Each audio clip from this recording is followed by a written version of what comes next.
Bonjour à tous, alors voici une petite vidéo de présentation de l'interféromètre de Michelson. Donc interféromètre de Michelson qui est un instrument d'optique très célèbre et qui permet, comme son nom l'indique, de réaliser des interférences lumineuses. Voilà, vous pouvez voir apparaître à l'écran notamment des interférences obtenues en lumière laser, des franges rectilignes, et puis également une figure obtenue avec une lampe à vapeur de sodium, donc cette fois-ci des anneaux concentriques. On peut obtenir toutes sortes d'interférences avec d'autres types de lumière, notamment lumière blanche. Voilà. Alors en ce qui concerne cette vidéo, avant d'aborder les différents réglages de l'appareil, et puis également l'obtention de quelques figures d'interférences, je voulais simplement présenter les différents éléments qui constituent le Michelson. Alors le Michelson se compose de deux miroirs orientés à 90 degrés l'un de l'autre. Donc un premier miroir qui est ici, fixe, un second miroir qu'on appelle le miroir mobile, puisqu'il a la particularité de pouvoir se translater suivant un axe, voilà, à l'aide de cette vis micrométrique.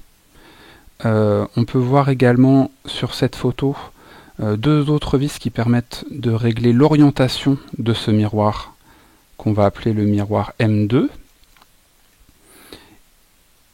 Autre dispositif important du Michelson, une lame qu'on appelle la lame séparatrice, qu'on peut observer ici.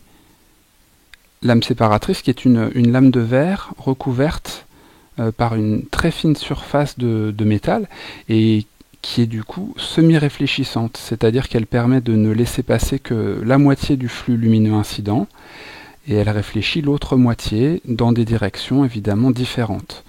Chacune des deux moitiés est envoyée sur l'un des deux miroirs. Autres éléments importants du Michelson, donc vous pouvez voir apparaître sur votre droite un filtre anticalorique. Donc c'est un matériau qui permet d'éviter que le Michelson ne chauffe trop lorsqu'il est exposé à des sources lumineuses trop intenses. Et puis sur votre gauche, une autre lame de verre de même épaisseur que la séparatrice et qu'on appelle la compensatrice. On reverra son utilisation, son intérêt ultérieurement.